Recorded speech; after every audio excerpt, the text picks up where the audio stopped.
Hey, what's up? This is Brent Pierce from Cineblur.com, and real quick, I'm going to show you really everything you would need to know about your favorites inside of Final Cut Pro 7.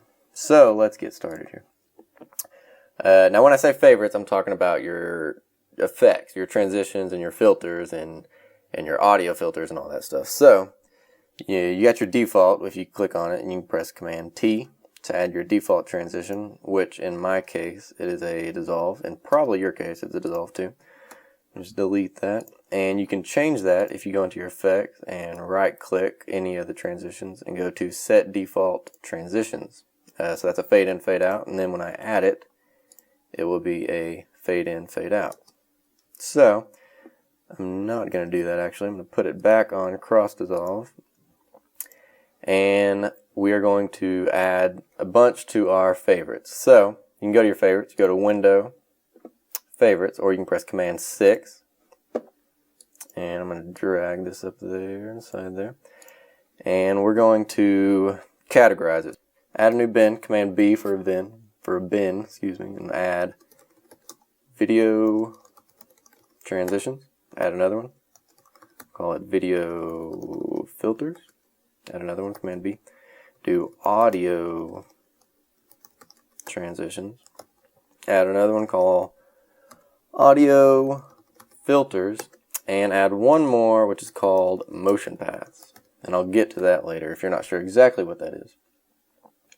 So go back to Effects, and we're going to add a few, say some that you use a lot.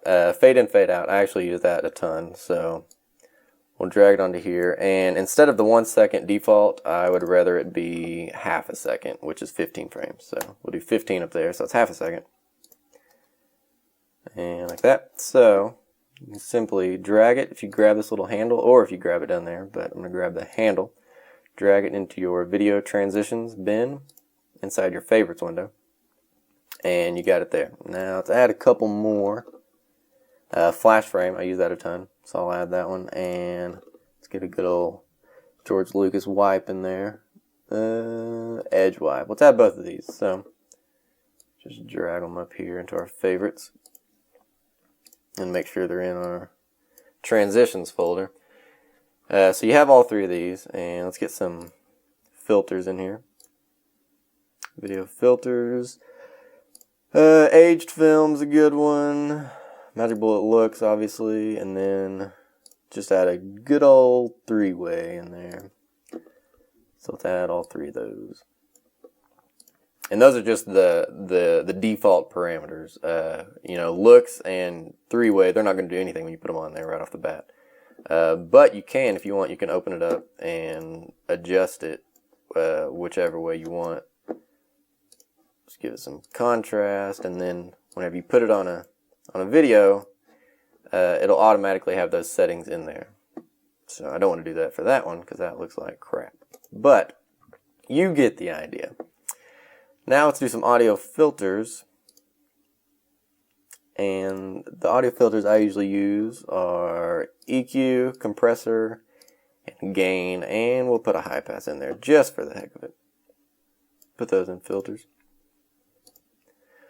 See, where were they? 3-band, compressor, and gain. Put those in audio filters. Make sure these guys are in video filters. Right there. Okay. Audio filters. Alright. So you get the idea that you can put those in your favorites and you'll have them as quick access. But there's also a quicker access. You can use hotkeys for these. Now, Final Cut Pro designates them automatically, which is kind of annoying, but at the same time, it's kind of cool. So, I got this little chart. Everyone loves charts here. And your modifiers are Control and Shift. So you hold Control and Shift, and then you press whichever your corresponding number or letter is. So in this case, a video transition is this column under the 1. And then the filters is this green column under the 2, and then so on. Audio transitions, audio filters, and then your motion path is the last one. Now, Final Cut will put the first one as the first one, and the second one as the second one by alphabetical order, which that's the annoying part, because if you add another one, it'll shift everything down, so you have to relearn it. So, for instance, on this clip, I would want to add the first video filter, which is the aged film. So, Control, Shift, and in this case it's going to be 2. So 2. And then, as you can see over here, my canvas, it adds the aged film filter. And you can also do transitions, which is pretty cool. So, let me undo that. Come here to your transition, click on it, and I want to add the, we'll say the flash frame. That's the third one, so Control Shift, and if you look at the third one on here, 1, 2, 3, it'd be the A. So, Control Shift A. Control Shift A. And boom, it's a flash frame.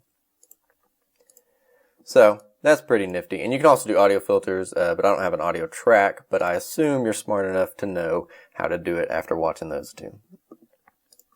Okay, now I'm going to talk about a motion path. Let's see, let's use this clip right here. We're going to start at the beginning, and then we're going to zoom in throughout the whole thing. So, let me bring it up in my viewer. Go into motion, keyframe it, and then let's go to the end here. And we're going to keyframe it at 120%. So, it simply scales up over time. Now you can't really tell. Let's go like 180 or something ridiculous, so you can tell. And let's also, just for the heck of it, let's rotate it, and let's move it around. And where are my wireframes? There it is. Alright, there it is. Let's move it around. There's my wireframes. And so it goes, does that thing. Now if you want to save that,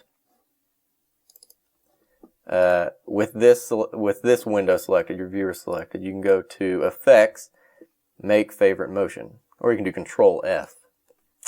And there you go, you got it over here, and you can rename it something. Let's do a Scale Up with Rotation, something clever like that. Put it in there in your Motion Paths folder. And then whenever you want to call on it, whenever you want to do it again, you can just drag it in, and it'll do it for whatever clip you drag it to.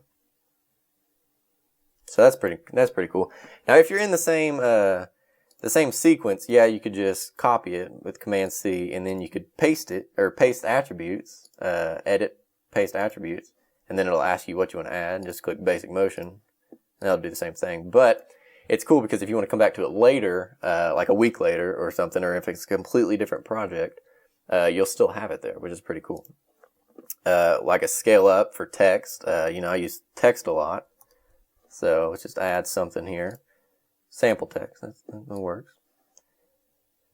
Let's insert it, and then we'll do a cool little thing here. Let's do 80. Let's start on 80 and let's end on 100. Just so we make sure we don't pixelate it. Some rotation, and let's give it some opacity as well. Let's go to the end here. Oops. I'm going to scale it up to 100. We're going to rotate it slightly. And let's rotate it opposite at first. There we go. And then we're going to move it around. And then we're going to keep the opacity at 100. And maybe in the middle we'll drop it down to like 14 or something. So it starts kind of crooked like that, and then it goes and kind of dips down opacity, and then it comes back up.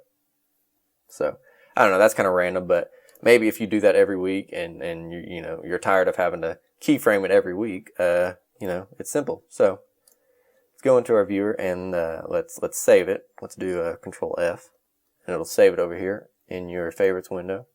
Just drag it into Motion Paths, and let's rename this. I don't know, scale up with opacity dip, maybe. I don't know. So, and then later, later you can add another text. Control X brings up a text editor, by the way. Figured that out earlier today, which is pretty nifty. Instead of having to click this little A and go to text. So, and let's go ending credits. Okay. Now let's add this in there. I'm just going to overlay it there.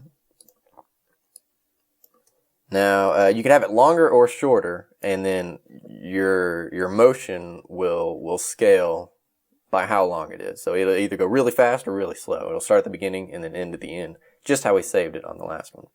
So scale up with opacity dip. And this time I'm going to use the hotkey, which is a motion path. Should be 5. Control-Shift 5 right there. See the corresponding motion path is the 5 column, and it's the first one, so it should be 5. So Control, let me see, make sure I got it selected. Control-Shift 5. It'll add a cool little high-quality scale up right there. That's what I'm talking about. Okay. So you get the idea of how favorites can speed up your workflow. One more thing I want to show. Let's use this clip that's got nothing on it.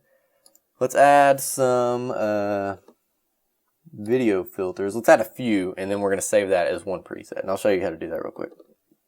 Bloom, how about that? It's just kind of like a glow. I don't know how it's different from the other glow in here, but we're going to add bloom. Let's add looks. And you can adjust the looks. I'll edit it real quick just to show you guys. And if you don't have Magic Bullet looks, you're missing out on a great color correction application. It's very, I don't know, it's very powerful, and it's very quick too. Like, I mean, you have presets over here on the edge that you just click, and then you got them. So I'm gonna click one of these, Vintage Warm, make it look all vintagey. And by the way, Awesome Looks by Brent Pierce. It's a Magic Bullet Looks preset pack. It's got 32, I believe, presets in here, and you simply just click, and it adds a cool little preset. And they're absolutely free on my website. Let me see here. So yeah, just head on over and you just click it. You tweet it actually to get it. I know it's such a huge fee to get all these free presets, but yeah, there you go. Anyways, that's a preset. I'm gonna put that on there. Press OK, and it'll add it. And let's add a I don't know what else we got in here. Let's add a blur, just because we can. A Gaussian blur. And instead of 2, let's make it like 8. Okay, so you have all 3 of these, and that's kind of looking cool. But you want to put them over here in your filters as one big effect. We'll call it Vintage Glow or something cheesy like that. So let's add a new bin in our favorites, and let's call this what did I say? Vintage Glow. I don't know. Okay.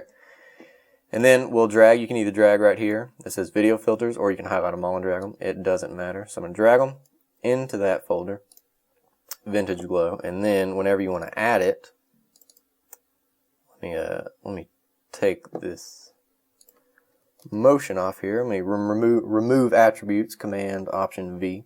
It'll come up. Press OK.